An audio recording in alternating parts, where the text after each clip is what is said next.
now that we're all working online, we're going to have to start asking these environmental questions, things we didn't know about. So another one for Adelaide is we normally all have high copper because of the old houses and the copper piping. People who live in the countryside, they may be on tank water. So what about their roof? And a lot more people are on tank water than ever before because it's being encouraged that we have a tank and that we have it flowing into our homes and that we use that water. So I just thought we'd have a quick chat in that time that we have with our client, because if you've been to the Finding Your Flow webinar, then you'll know that in the first 15 minutes, we always get the client to tell us their story, to tell us what's going on with them, to tell us why they've come to see us. And of course, we have got their intake form. We've got lots of information already, but it's always different when it comes out of their mouth. And there's always things that they forget. Hello and welcome. Mentoring with Geraldine is a bite-sized practitioner podcast for naturopaths, nutritionists, herbalists, and practitioners. This podcast responds directly to your needs, the needs of the practicing natural therapist. With interviews, herbal discussions, something business and something clinical each week, you'll get the variety you need and enjoy to stay motivated in practice.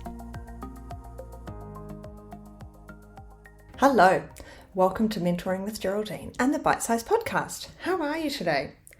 What I wanted to talk to you today about was our client's environment. So this just came up the other day when I was in my graduate mastery program with my mentees, and we were talking about where people are and how that makes a difference. So I can't actually truly remember how the whole subject came up. I think we were talking about someone with chronic fatigue syndrome. And then when we think about chronic fatigue, we have to think about their environment because things will be holding them back and stopping them. So nutritionally, we really have to look at their food. Herbally, we're going to be wanting to support them herbally, nutritionally with supplements. We're going to be talking to them about how to deal with those periods of exhaustion and what to do to know when they're too exhausted. All of those things that we normally look at when we think about somebody with chronic fatigue. And then we started talking about the differences. So, this person I was talking to, she's in far north Queensland. Now in far north Queensland, there's a lot of moisture in the air. So in far north Queensland, they have humidity. So when I was talking to her, I said, what about the environment? Have they got mold in their house? Because that could be a reason for the chronic fatigue, but it would certainly be making it worse. So have we got mold there? And so she was like, oh, she hadn't asked.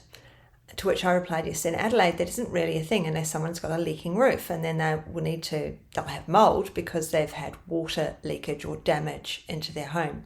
But we don't tend to have it because we don't have any humidity, very little humidity in Adelaide. So then, of course, she said, I'd never thought of that. And now that we're all working online, we're going to have to start asking these environmental questions, things we didn't know about. So another one for Adelaide is we normally all have high copper because of the old houses and the copper piping. People who live in the countryside, they may be on tank water. So what about their roof? And a lot more people are on tank water than ever before because it's being encouraged that we have a tank and that we have it flowing into our homes and that we use that water. So I just thought we'd have a quick chat in that time that we have with our client, because if you've been to the Finding Your Flow webinar, then you'll know that in the first 15 minutes, we always get the client to tell us their story, to tell us what's going on with them, to tell us why they've come to see us. And of course, we have got their intake form. We've got lots of information already, but it's always different when it comes out of their mouth. And there's always things that they forget. Women who are on the oral contraceptive pill, they'll always forget, because they've been taking it for so long and they take it daily. So you say, what medications? And you'll say, oh, none. And then you delve a bit deeper and it's like, okay, reproductive. Oh no, I'm on the pill. So, okay. But there's things about the environment we don't know about and that we need to ask about when we think about where is my client. So if I was speaking to someone in Perth, I would think they've probably got a very similar climate to Adelaide. I've only been there once. It seemed very dry. It's a lot of sand. It's surrounded by the ocean. Very like Adelaide. So I'd be assuming a similar level of humidity in the air. But these are the questions we need to ask, because I think that they have wooden houses in Perth. which we haven't got in Adelaide. We've got termites. So what is your building made of? What is its construction? And we don't normally add these questions to our intake. We haven't got a lot of time to add these things to our intake, but it might be an idea thinking about if you're working with someone with chronic fatigue, not just the normal questions, but the where do you live? And, where is that? What is the house like? Because chances are it's not going to be like ours.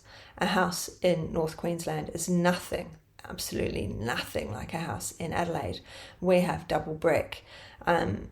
We have high ceilings, we have plaster, whereas the times that I've been in the NT in Far North Queensland, there's the Queenslander, so it's up on stilts, it gets the air breezing through it, shutters. We don't have those. We even have different air conditioning systems.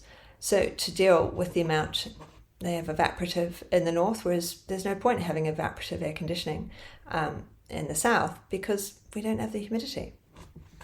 So it's just a little suggestion to make sure that when we're asking those questions, our normal questions of those clients, that we do remember to ask some environmental questions, that we do remember to ask some of those questions that are just a little bit different from the norm because of where our client is. And it's totally okay to say, well, I've never been there.